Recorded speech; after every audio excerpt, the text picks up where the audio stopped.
Welcome to In the Room, where we explore the elusive world of casting for film, TV, and commercials. Join us as we interview directors, writers, producers, and actors, taking a deep dive into their experiences with casting and how the ultimate decisions are made in bringing a story to the screen. Get an inside look at casting and find out what really goes on in the room.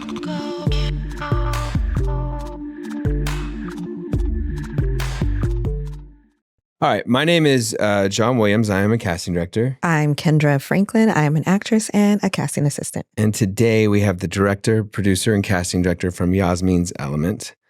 A phenomenal, amazing film. Thank you for Here we have Sana Jafri, is a performer, director, and producer based in Pakistan. She graduated from the National College of Arts with a distinction in 2018. Drawn to nonconformist subjects, her work focuses on confronting and dissecting cultural, political, and social binaries. She has also worked as a casting director and assistant director on various notable projects. She is currently developing her debut feature film as a writer and director titled Scattered Rain.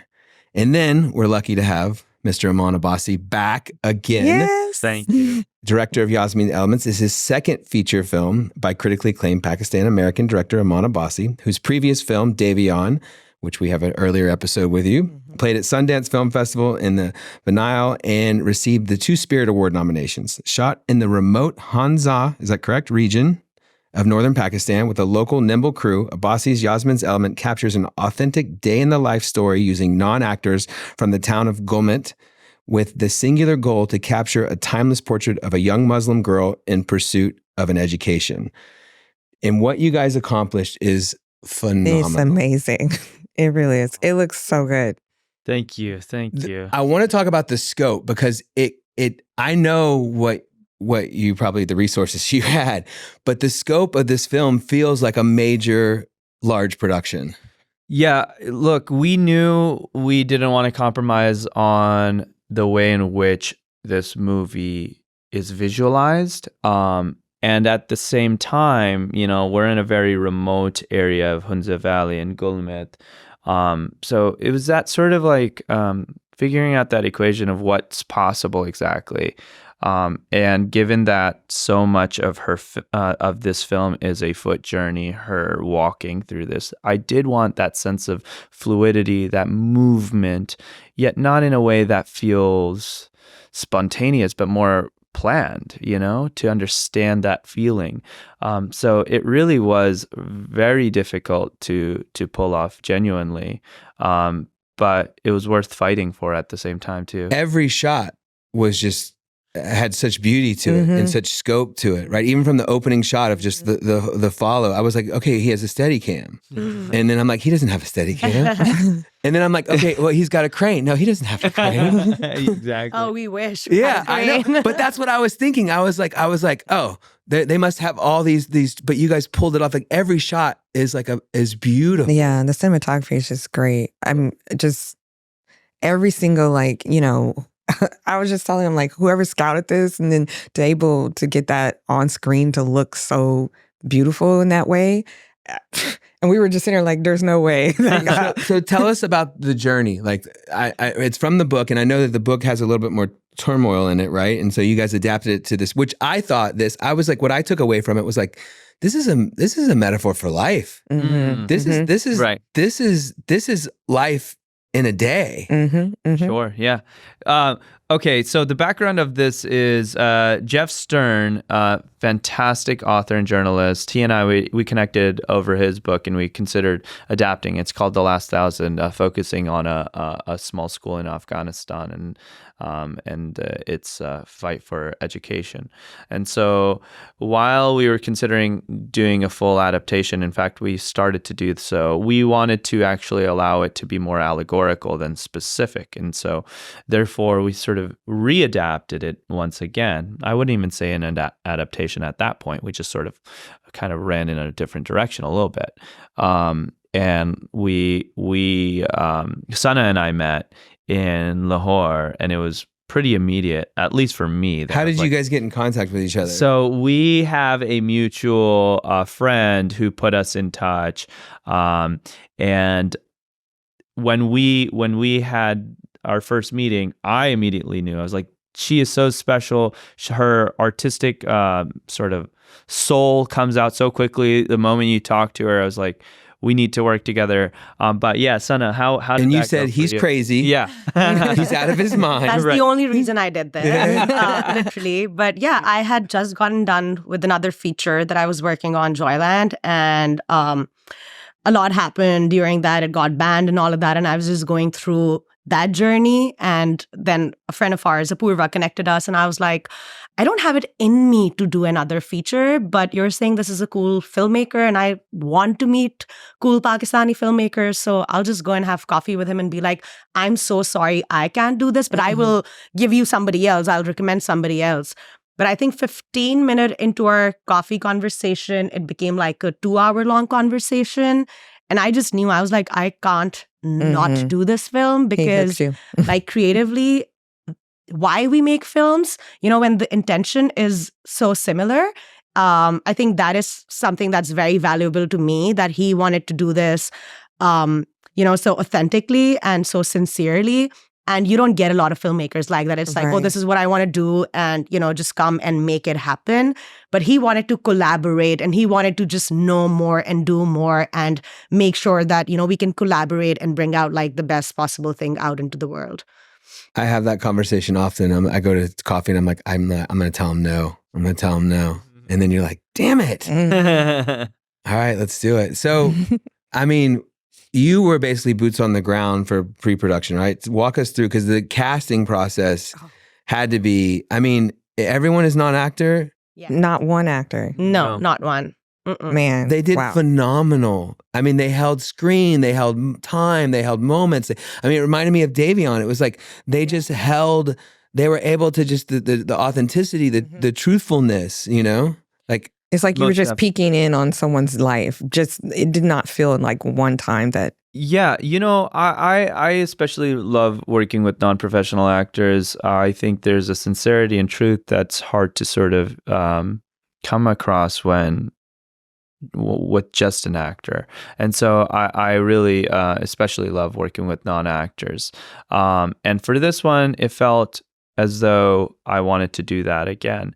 And so when I was in Pakistan, I had taken a trip to Hunza Valley myself, and just doing like a recce, a location scout, doing some auditions as well. And so I looked at approximately 7 schools. So there was probably a few hundred or so auditions. And after coming back, or before going, I think you and I had met, Yeah. and I was telling you I was about to go for the doing some auditions. And then when Sana got on the project, she was going there too. And Sana, do you want to talk a little bit about that process? So when I came on board and we were like, okay, we're still not done with casting and we still have to lock locations down. So then I went on a solo trip to Hunza, and I was like, Amman, don't tell me who you auditioned and because if we're doing this, I want to do it like my way, Mhm. right? And then we'll like kind of like Come together. come together again and like discuss like our potential options. And I'll be like, these are my top 5, these are your top 5 now, kind of like, let's look at them now. So I also did the same thing. I did a bunch of other girls and then some of the same girls, around 100 girls again. And after that, when we regrouped, we had our lists. And we had our top 5 lists, and Were they identical? they were Li- identical literally. in the same order. Really? And I was Yes. like, okay, what is number 5? And he told me number 5, and I was like, oh my God, my number 5 is the same. Okay, what is number 4? And I was sitting in Hunza while we were doing that at a cafe, and I was like, mind blown. I was like, what is happening? Yeah. Like, I was feeling the same way too, because keep in mind, this was still a pretty nascent collaboration. It was still in the early days of our collaboration. Yeah. So Sana and I were still getting to know each other, but that was just like, oh, okay. We have the same taste. We Yeah. have a very, very similar taste Yeah. here. And what is it that you look for? What were you looking for? And what was your process to audition? yeah, so I was auditioning girls not with the script, because I feel like that is just like, you get caught up in lines, especially with non-actors. Mhm. So I always gave them situations and, and I auditioned them in groups. that was my first thing. So they would come with their friends, and everyone was kind of like, I didn't want to make it seem competitive because these are 12-year-old girls. So I don't want someone to get selected and the rest to kind of like feel like, oh my God, we're not a part of it. So I didn't tell anyone that, oh, we have a main character and then other characters. I was like, okay, we're sitting in a classroom and, and give them a situation, have all of them kind of like create kind of like a small skit together and then perform. And that's how I went about it for like the first round. So there was no like, oh my God, like this is the script and you have to memorize it. And then, but what I was looking for was not just somebody who is, who looks great on screen, because there were a couple of faces that we looked at and we were like, they have like such striking faces. Right. But for me, I was like, okay, I need to think about the fact that this 12-year-old is going to be working with us for months. And I also need to see who is that one person who I feel like has that patience and who can absorb what I'm saying. So every time I would give a direction, I would really like be looking out for who is actually listening and trying to kind of like, do their own thing with it. So with Yasmeen, Ishel, she was, when I'd be talking to her, she was not like, all the other girls would be looking at me like this. And it felt like, oh my God, they're like so interested. But she was a little more reserved and she'd be listening, but not really reacting straight away. But when she would come and perform, I could see that she was listening to each and every single thing and she's absorbed it. And now she's just like, kind of do that. And she had like this kind of like calm to her demeanor as well, right? It wasn't all like, I mean, obviously she was very childlike, but also I could tell that this girl can go on for like months. Yeah. So we were like confused between two people, but then it was more like, no, this girl, we know that, she can carries the whole thing. Yeah, she can carry the whole thing. And she did like more than what we could have expected, because in some scenes, even we would be looking at each other being like, whoa, like in the Bike Long Master, for example, with the, when she gets off the bike and she's like, That's that's what I said. like her character arc, that is what Amman obviously had in mind, but we weren't able to- sure if A that was- 12-year-old Yeah. can pull that off. Right. Right. and it just came out so naturally. And, that character arc, she just carried the whole thing. And it was just like beautiful to kind of like, I mean, for a 12-year-old to finally just burst and say, I can't take it Right, anymore, Yeah. right. and have that adult moment. I was like, she's done. She's done. She's done. But then to also know that sort of arc internally, okay, this has been going really well. Now I'm on this bike journey. I mean, I'm a 50-year-old man, and I was identifying with her the whole way through. right. That's You know what I mean? No, most definitely. And I want to highlight Abira, who plays Nadia, who she was one. I think we were torn between, and it worked out really nice that Abira plays Nadia, because Abira almost has a very different approach, and it's just much more just like instinctive. It's almost like whatever you get. And I, as a director, love that because there's an artistry, there's sort of instincts that you just kind of feel right there. But then, that's harder to carry through and just kind of take all the way through. But to have an individual like Ishel, who plays Yasmeen, and Abira, who plays Nadia, to bounce off of each other, I thought it was a great chemistry. Balance, yeah. Yeah. It's really nice. It was a great chemistry, and Yasmeen just holds screen so well, And so, what was your process that you come to the same sort of conclusion that these were the top 5? Yeah, so honestly, somewhat similar. And you guys were by yourself, like just Like you did your Solo? journey, we came Yeah. together. Yeah, we did our casting trips. no casting direct help. I mean, you're a casting director, but no help. You guys were just like on your own. Very much so. And any contacts in town, or like just like sort of showing up saying, hey, this is what I'm Yeah, doing? it's like, is this just an open call? We were, at least for when I went, we were doing sort of whispers of, hey, there's a possible movie coming here. Okay. We're auditioning. And keeping it a bit more open-ended rather than prescriptive of this is the role, these are the lines. Just kind of more observing. What about when you went? So for me, people kind of did know me there because I work in Pakistan. Okay. So I usually just put out casting calls on my Instagram. And because Amman had already been there and the whispers, had kind of like spread. So when I was there was like this big ass football match happening. And I just went to attend that. And I was like, okay, they're going to be like, the whole town's going to be there. So I'm just going to sit there in a corner and I'm going to like, so that's my thing. Wherever I'm going, I'm like constantly been like, this character, that character. So when I went to that football match, I realized, and they announced, they were like, oh my God, we have like, you know, Sana Jafri in the house and everybody clap for her. She's like a filmmaker. And I was like, oh my God. And all the girls turned to me and they're all talking to each other being like, that's the woman who's going to be auditioning us. So everyone kind of like, there was excitement. I mean, there was everybody was like open arms, like welcoming you and like wanting you guys to film there. For sure. I mean, they didn't exactly know what's happening, but because something was going to happen, they were like excited. They were like, so a lot of people showed up to the auditions. And were you overwhelmed? No, I loved it. I loved every bit of it. That's amazing, and everyone seemed to be. I mean, the region's so beautiful, and then I was just like, I was watching. I was like, where'd they get the soccer team? Where'd they get the like? You guys had like the restaurant was full. Like, was everybody just excited to be a part of it, or? I think so, because we were pretty much just open with what we're doing, what we're trying to say, and the town. It worked out really nice because when location scouting, it's always for me like a location is a character in and of itself, and so the town in this movie very much becomes a character. And so getting everyone on board, making sure everyone understands what the intent of this story is, who are the players of this, of the makers of the film, all of that felt like, okay, it's all out there. So then they embraced us really well. How big of a footprint did you guys have? How big was the crew?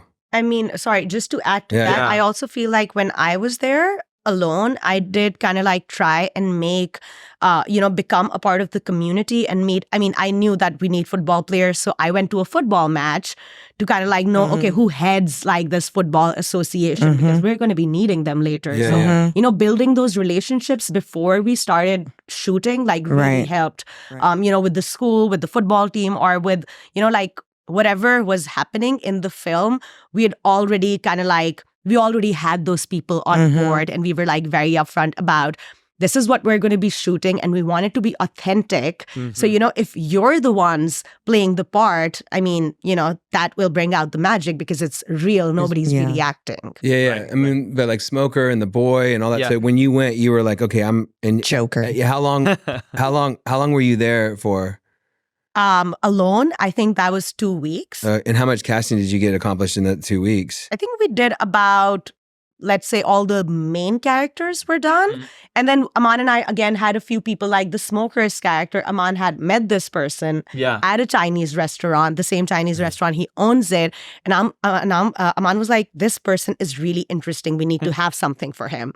So it was also like, kind of like just meeting somebody and being like, reverse this person needs to be a part of the film. And how do we make them a part of the film? Most definitely. Oh, and speaking of, one of the leads, the professor, that was a challenge because I had met the principal of one of the schools, and to me, it was just immediate. I was like, I need him as the professor. What was it about him? He holds this sort of vulnerability and tension on his face that I think is pure and real because he's holding a lot. Yet with the children, he has this sort of purity and this sort of empowerment. And so that sort of dichotomy I love, and that is just very much him. And I never intended to cast him or had a conversation of trying to cast him, but it was so clear that I wanted him to be in the film. And that was a hard convincing journey. So he is one of the only, so Wakhi is the language that they speak in Hunza, and he is one of the biggest Wakhi poets in the region, and he's also the principal of the school that we shot at. And when Amman was like, I want to cast him, he's like a very well-known and well-respected person. So everyone in the village, by then I knew everyone, and everyone was like, he will never do it. He also outright said he's never going to do it. He is not going to do it. And then I went up to people who knew him to kind of be like, can you help me kind of like da-da-da? And they were like, no, he's not going to do it. A, he's running a school.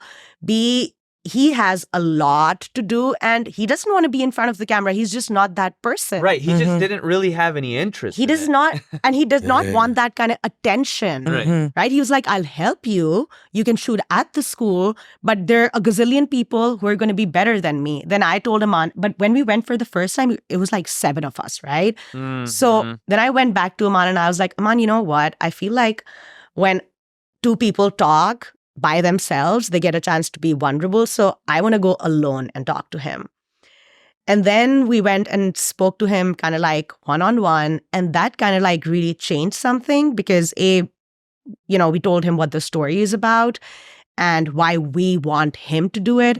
And then he was like, I'm not saying no because, I'm like, oh, I'm not going to do it. I'm saying no because I'm going to ruin your film. I'm not an actor. I think I'm going to be horrible. And you guys, I'm seeing you guys work really hard. There's so many of you with like, all of that. And it's just going to be a flop film because I'm going to be in it. And I was like, oh, this is what you're worried about. And he's like, yeah, like if you can make me do it, sure. But I know I cannot. So I was like, okay, no worries. I think I don't want to ruin our film either. So if you could just do me one favor, we're staying at this place. And if you can, just once, just come and sit with Amman and I. Let's just do a reading with the girl. And if you're horrible, great. We don't want to ruin our film. We'll be like, it'll work out for the both of us. So then he came alone. Yeah. And we did like a reading with, I think, Ishel and him, Yasmeen and him. And yeah, it was just great because he was someone who really had no investment in it. He didn't really want to do it. And sometimes I think that even brings out sometimes a freedom. Some of the best reads, right? There was such a freedom there. And it was like so obvious that I wanted him the whole time. And not only that, like his way in which he approached it was fantastic. And then as we were starting to talk about the role, he had such in-depth comments and conversations about it that it was clear that this individual just takes anything that he does very seriously. And so it just became I was just so thrilled that he had such depth. Yes, and he had such a presence of caring for the children that came across that you had to live that, I think, to embody that. That's exactly. Yeah. I think that's exactly. For me, he did remind me of my middle school science teacher. Science was one of my favorite. Math and science were like my favorite subjects in school. Because that's a very particular type of person. They really live and breathe it. They're not there to just kind of clock in, clock out because sometimes it's such a thankless job, and so to be a teacher is a way of life in many ways, and he is very much that. So let's talk about the journey for you guys. There was probably lots of obstacles, lots of hardships, but lots of moments. What was the journey like for you? So we all went on like this big bus to Hunza, which was I think a 14-hour ride, a 15-hour ride. And when we got there, we were going to shoot like the next week. So we were like, we're going to take these 6 days and kind of like rehearse a little. And Amman and I, why I loved working with him was we had the same approach. We were like, our team needs to feel like a team and everyone needs to know each other and we all got to be on the same page. So, we're not going to be doing everything separately. Oh, this is the camera department. This is the directing department. This is the whatever. We all are going to go to the locations together. We all are going to, we're going to try and like have people become a part of each other's teams because it's a very small crew. So we'll need everyone to kind of like, so we were going to do that for a week. And then the floods hit Pakistan and they were like historic floods and everything was kind of like getting like closed down and there was an emergency declared. And we were in the region where it was, it was happening very close to it. So our family back home and we didn't have electricity for like over 14 hours. And we didn't have internet for the most time. The generators, everything. Like the water lines mud was coming through the water lines. Yeah, no hot water for a couple of days. Not only that, it was freezing some of the bridges that we had crossed collapsed. The ones that we were going to shoot on. Collapsed. Some of them just didn't The way exist. in, so like the way out was already closed. So, I'll jump in here. But, you know, that actually was a very, very dire situation. And with that, obviously, we've kind of put the movie on pause because we had life problems, not movie problems. And with that came a stronger bond with everyone because we were in it together. And I think it's a kind of a self-selecting group in that way of those that are kind of, you know, wanting to do like do something that's slightly beyond just a movie, you know. This is kind of something that is more of a life experience now. Yeah. And so it felt like we kind of became very bonded before the movie ever started. And I think that really became a blessing in disguise because by the time we said, okay, lights, camera, action, all the problems that we encountered felt like so small in comparison to what we'd already. You mean the stuff that there was coming, like the filming problem. part. Yeah, like the filming problems. Yeah, like, yeah. oh, okay, we lost this location or this actor's being the movie a in jerk. general is a lot like making a film. Right? Yeah. That was a journey. Yeah. That's right. Yeah. But it's funny because during the sort of early inception of the writing phase, I would say, I thought I was intending to make a pretty simple movie. Like on one sunny day, a girl kind of was looking for her homework. I mean, conceptually, yeah. But it was probably, it may be the hardest film I'll ever make. I don't know. Let's see. I mean, looking at it and knowing, you know, filmmaking, I would think so. Like, yeah. I mean, every every element is difficult in that film to capture and to get. And it's like one day, right? So it all has to also look the same. The sun has to be out. It has to kind of like every shot has to match. Not the once other. did I think about like there was no everything matched. Everything felt consecutive. But Right. And we were in historic rains. we were in historic rains, which wasn't planned. It wasn't like on the weather forecast, but because of the floods, everything kind of changed. And then, but because and then Sana kept asking me, she was like, "Do you want to change it to a rainy day? We could, we could do it." and he's like, no, but Indoor, rainy day. yeah, but I would ask him and he'd be like, no. I'd be like, okay, no means a no. So how do we do this? So we literally changed everything.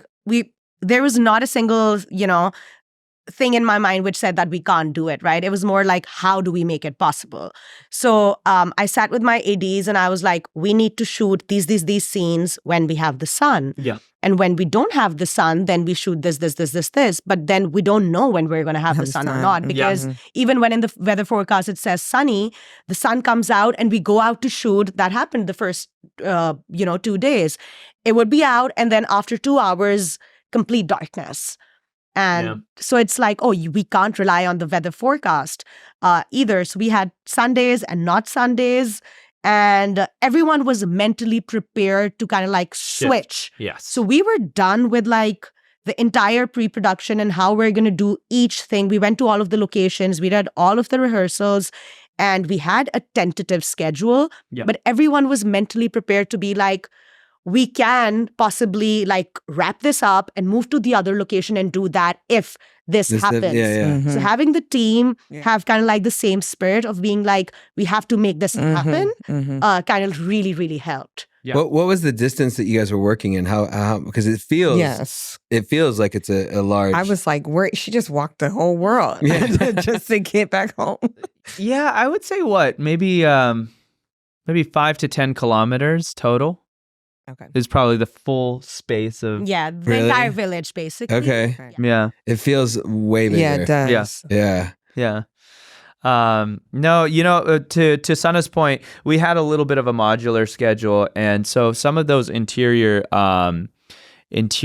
scenes are done like during the rain, but we have it lit where it's like the sun is coming through. At the house, probably. It was a rainy day. Even at the school, remember we were like we don't have the sun and they're all sitting in the classroom, so many girls.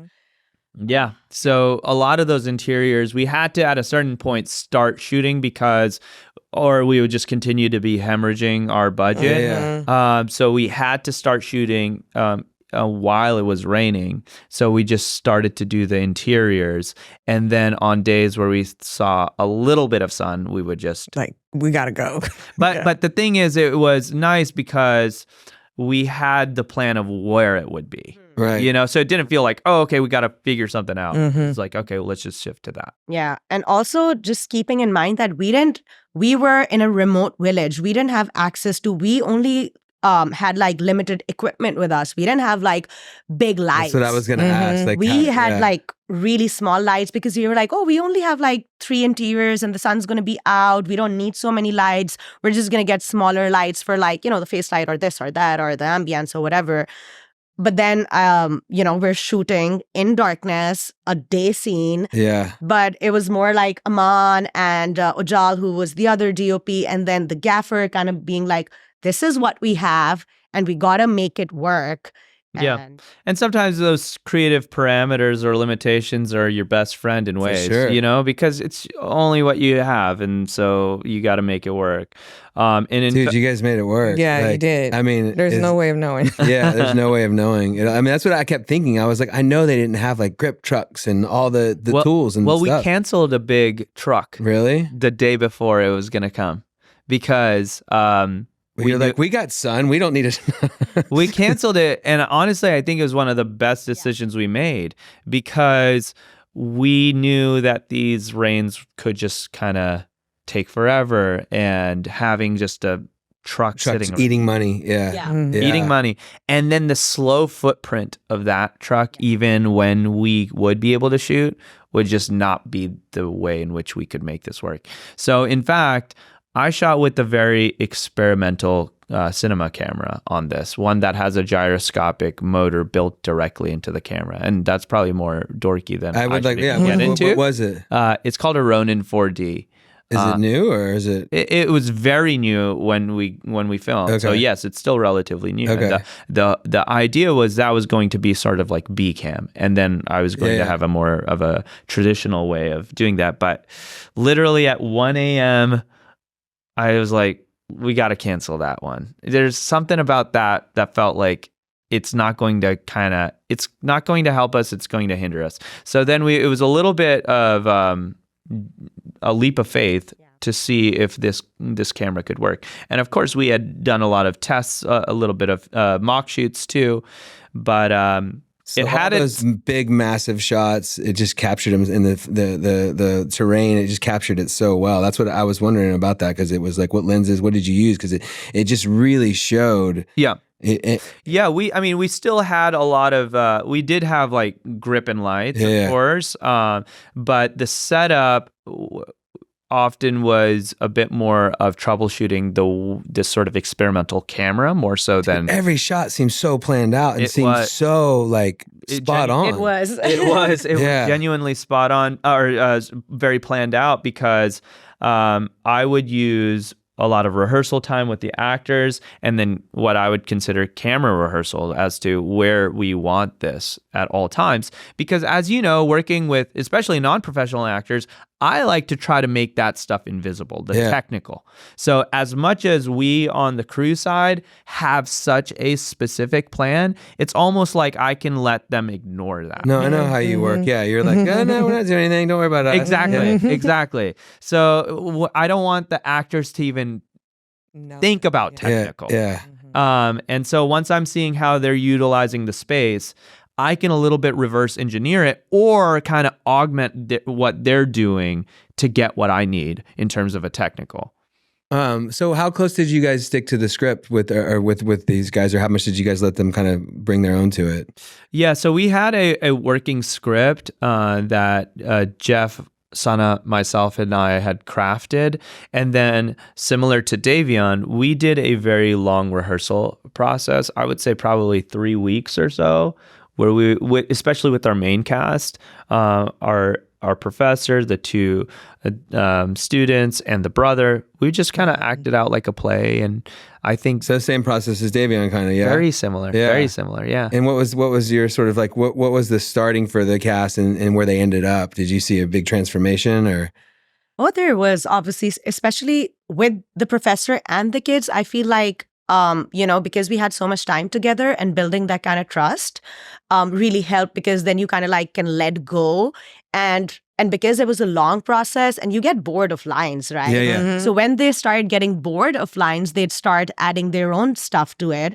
And Urdu, the language that we've shot in, is not their first language either, right? It's my first language. It's not their first language. So for me, it's also kind of like, I don't want to impose words on them that are not rolling off their tongues naturally. Yeah. Sometimes they'd be, getting a little stuck with those words, and I'd go to Amman and I'd be like, You get it. these words are not, this is not how people talk here. Yeah. So should we go and tell them that? How would you say it? And Amman would always be up for like, yes, let it come from them.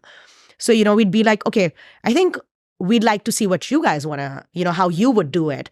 And then they'd do something and we'd do it a couple of times, and then we'd look at each other and we just know that, okay, this is working. And then we'd kind of add that into the script. So there was especially with the dialogues, the professor had, so many great suggestions. And, we knew that the way he knows this character, because he is that character. Whatever he is saying is the truth, and whatever we know is just like a part of it. So we did kind of like let them bring their truth into like everything that they were doing, which I think really, really helped. And so when you guys went to film with their collaboration, they all went through that process of feeling comfortable to be collaborators. And then you guys had sort of like a script that was based on all that rehearsal. And then it was like, okay, so the roadmap was there. Yeah. And okay. And a little bit of that chemistry had started to build there. Right. That's the main thing, right? I think it's great that you do that, because you kind of help build this family unit. So by the time, like you said, they don't notice the camera, they're able to just go into it. I mean, that was the thing with the girls. They all felt like they really knew each other. I felt like they all were in class together. Like, it did not look like these girls didn't grow up together, not one bit.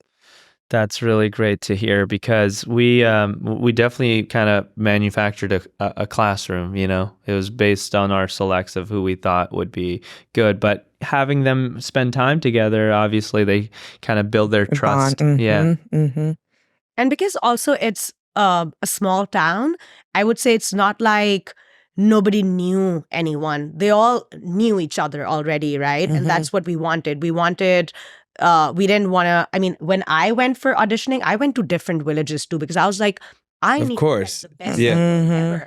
But then when I went back to that town, I was like, it just feels nice. I have 80% of the people already, and they all kind of like know of each other or know each other, and having that family like, with the crew and then with the cast, and so that works best. So they did kind of like all know each other, and then we just put them together and did a bunch of rehearsals. And and I'm pretty sure, just speaking from like thinking of my little girl self, right? Seeing someone like you who looks like them, and like, oh wow, and you saying that you go into this village and everyone already knew who you were, they probably were so excited to even just be able to be in that space with you, and to see that you're allowing them to like be true to who they are within, the parameters of the character.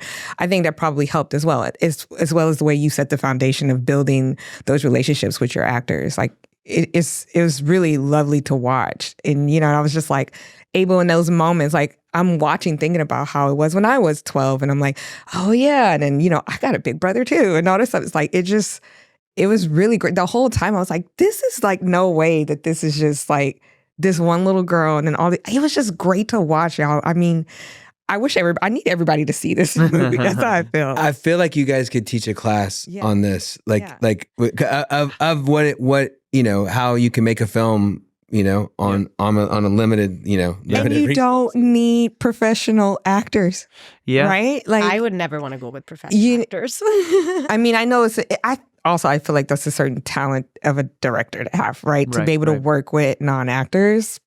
And no shade to any working actors, because in my opinion, I think acting is kind of like a raw talent, like music or painting. It just shows up early on, like performance, and either one pursued it or didn't. But it doesn't mean that that's not there, right? And it's just a kind of a raw talent that could be just inside someone. Well, and you're going to a community that doesn't have sort of probably performance arts and support like that. So it's amazing job on both of you guys to find the people that have sort of that personality and that instinct to be a performer. So it's not like, I don't feel like anyone that you guys probably cast, if they were in Hollywood or in the right situation, wouldn't pursue it, right? Yeah. Except for the teacher, of course. Exactly.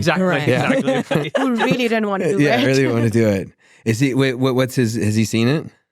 He has not seen it Okay. yet. I mean, he read the whole script and we would talk about the script a lot. But as soon as I get back to Pakistan, the plan is to kind of like watch it with him. Okay.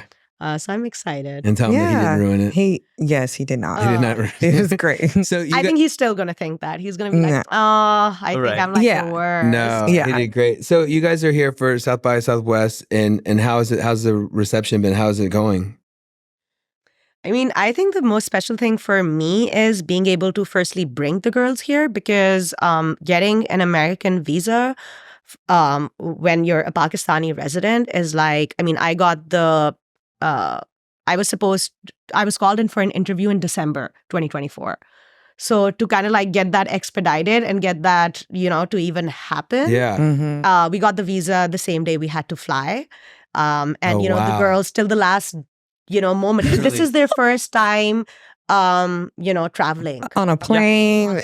They didn't have passport before the acceptance of South by Southwest, Yeah. right? So So getting that made, and I just want to give like a huge shout out to their parents who Right. were like in it. They helped and they were like, just tell us whatever you need. And because we need like a bunch of documents to even prove that Mhm. we are okay people and we can Mhm. travel to your country. Mhm. Right. So Mhm. getting all of that done, and then I had to also kind of like mentally prepare the girls that listen, if our visa gets rejected, it's not the end of the world. We're going to apply again and go to another festival. Mhm. And they also had to kind of like travel 14 hours to another city to get the visa, right? So it was a lot. Like I was just talking to Missy. I was in touch with her, telling her Every that part's like reflective Right. of the film. Yeah, Yeah. it really is. Yeah. Exactly. I just kept telling Missy that, I mean, if I can't make it, I'm like okay with that. But just like the girls and looking at their happiness and what Mhm. this festival could mean to them Mhm.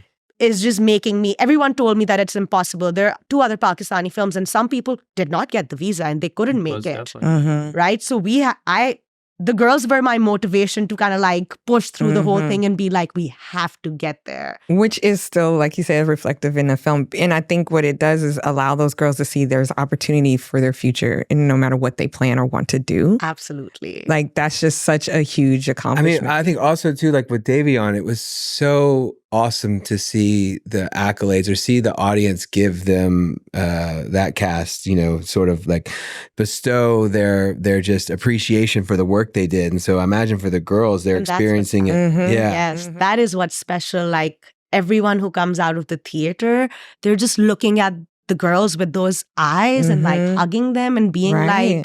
like, you're lying. You are an actor. There's Right, no way in right. hell you have not done this before. And everyone was just so in awe of the girls that to me, that was the festival. I was like, I'm done. Like, this Yeah. is Mhm. why we came here. And their experiences of like just meeting with everyone, getting that kind of like support and just knowing like Ishel, who's playing Yasmeen. I remember when I was casting the first audition, I asked like, what do you want to be when you grow up? And she was like, an actor. Right. And she was the only one who said that. And in that town, and even like where I come from, for women to be actors is not a popular thing. And Right. it's not something that's like very, very respectful Right, right. either. Right. So that made me. And now when Mhm. we're here and we were talking about it again, and she goes like, I want to be an actor, but I also want to make films. Mhm. So, just like I mean, that change. It's just that one moment. That's what I'm saying, right? It's like, they're having that opportunity. It sometimes just takes one person to give you that glimpse of like, man, I could really do this, because like you're saying, I feel like everybody has a talent. It's whether or not that talent gets to be flourished. Like they have someone who's able to feed into it to help them to get to where what they think that they can be. And you guys gave them that opportunity. Like, even if she is the only girl, maybe the other girls don't think that now, but later down the line, if they get older, you're going to be able to look back and be like, yep, No, I I knew think that they it's had going to it. change a lot for Yeah. like everyone around them, because when they go back home, they're the only girls who have been Right. to like, at like such a big platform. And I Right. feel like it's I mean, I'm getting messages from all of their friends every day on Instagram, they're sharing the things. They're like, writing, my best friend is That's doing beautiful. this. They're all supporting the girls, and like the entire town is kind of like, these are our girls, and we are so proud. And I feel like that will change a lot for like the girls back home, feeling like, if we want to do something, we can get wherever we want in life. And that is, I feel, the reward for this film for us. Most definitely. And also, it's such a treat to see Ishelle and Abira take in the experience of seeing the film with everyone and watching them on the step and repeat. Like, Abira is already such a star. She just does her poses on the step and repeat. She's not afraid of any camera. It's just like she has that star power where she's not nervous about any of that stuff. Ishelle is more of like that artist of like, she'd rather have her own time at times. Yeah, I want to go home early because I got to get up because we have a screening tomorrow and I want to be fresh for the screening. And I love that. If there's a camera, she wants to be in front of it, but I love that. Yeah, that contrast is what makes all of that so special. Exactly. That's fun. That's amazing. Yeah. I'm so glad to hear the parents were on board too. Y'all have no pushback? My parents were not until like 2-3 years ago. And I'm like 29 turning 30. And when I called their parents, my parents kept saying, how are they letting the girls go alone? Because I wasn't allowed until I had to go to Venice Film Festival and beg them that my film got into Venice, guys. And I'm like 25, please. I had to beg them. But their parents were like, what do you need? We want our girls to be able to, like do whatever they can in life. And that was just beautiful. What kind of impact will the film have on that region? Will it bring attention to the region or? I do think so. And again, I mean, Hunza, where we shot, it is the only place in Pakistan with a 99% literacy rate. And people don't know about that. They think it might be like a backward, whatever place. But it is one of the most progressive places in Pakistan. It's in a remote area, but they are very focused on education and uplifting their girls and boys. So, I mean, kind of like when people, I had other Pakistanis come and watch the film who are from bigger towns, and they had no idea that, Hunza is this beautiful and, this supportive towards the arts and all of that. And they were like, thank you, because even we didn't know about Hunza the way, we see it on screen. And now we all want to go there. So, I think, I hope they all love the film too. Was that the region in the book? Or No. So that's why we kind of made the story more allegorical, and we found Hunza to be a perfect representation of just like a beautiful representation of culture and progressive views on education, and also the tension of how something like that can just flip on a switch, So that was kind of the more important aspect rather than trying to be hyper specific to any region or, because so many people come in with this idea of, remote area is backwards or that region of the world, they come in with a lot of suggested views already. And to kind of subvert that, and create the depth and layers as any place has was very important to us. Yeah. How much was it? How much is it untouched by time, or was they all have Instagram? They're all like connected to everybody, or so they brought their parents' phones with them so that they could be in touch. They were like, should we bring a phone or not? I was like, if you want to, sure, or you can use mine. But the girls are all on Instagram cheering each other up. Some made new accounts so that they can do that. They're like watching each and every single thing that's happening. Yeah. That's my favorite part of Dayveon was just seeing everybody get the accolades and just seeing like I just cried. Like it's such a nice feeling to see, us as a kind of like creative family come together over there and then kind of use this as a place of celebration more than anything, And similar to Sana, I'm trying to experience this festival through the eyes of our cast. And it's a really beautiful thing. Sana and Missy and our whole producing team, Alex and Jeff, have really made sure that we're having a lot of like fun for the kids, not doing a lot of Adult press, stuff. Yeah. boring things Yeah. that kids wouldn't really enjoy. Yeah. And this is Especially- your second go round too, so you're probably more comfortable and Right. you know what to expect. Yeah. Exactly right. Yeah. Right. So I think the plan for the kids today they're going to the zoo apparently. So yeah. Okay. I know what zoo they're going to. Really? Yeah. it's kind of a ghetto zoo, but Really? Okay, yeah. good to know. Maybe I'll text them and let them know. It's not still to go good there. though. Okay, No, it's still good. Go for sure. Yeah, no, because they were like looking at, all the dogs in the streets. Yeah. And they were like, we love animals. And they wanted to touch every dog. And I'm like, you cannot just touch any dog. You need to ask Yeah. people, right? So then we were like, okay, maybe we should go somewhere where they can actually like interact with animals. This zoo is perfect. This Yeah, zoo is- that's really sweet. Yeah. Well, you guys, amazing job. I don't know, man. I was blown away. Yeah. I was just incredible work. Like, Appreciate you taking the time. I know this Southwest busy schedule, but you guys made it here. No, This is of great. course. Especially getting to talk to you all about not only the making of the film, but like specifically like casting. That's not a very, very common conversation. And especially with our film, it was very unconventional. And Sana honestly is just such an all-star, not just in casting, but in every sort of creative aspect she does. you knocked it out of the park. Yeah. Yeah, Like, exactly. crushed it. Yeah. Well, thank you guys. Thank you. Thank you. And Thanks for then we coming got back. 2 more screenings on Thursday, but it's been going really well. So thank you so much. Yeah. Good, 11:15, 11:45 There we at go. Violet Crowns. Violet Crown. Yep. Awesome. Our show today was recorded in studio by the good folks at Record ATX. Check them out at recordatx.com. Our theme music is produced by Jonathan Price. You can check out some of the sounds he makes with his project, The Mid-Cities, on Spotify. Follow, subscribe, and smash that like button if you see one. Thanks so much for listening, and we'll see you guys next time.